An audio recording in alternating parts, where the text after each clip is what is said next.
their own death, then I would recommend the Booker Prize-winning The Seven Moons of Mully Almeida by Shahan Karan.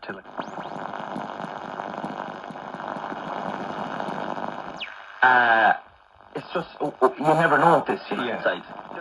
There's zero consistency whatsoever. So you can't read.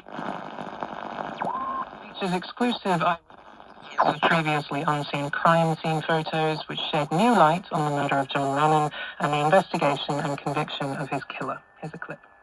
We want to help begin our motive service.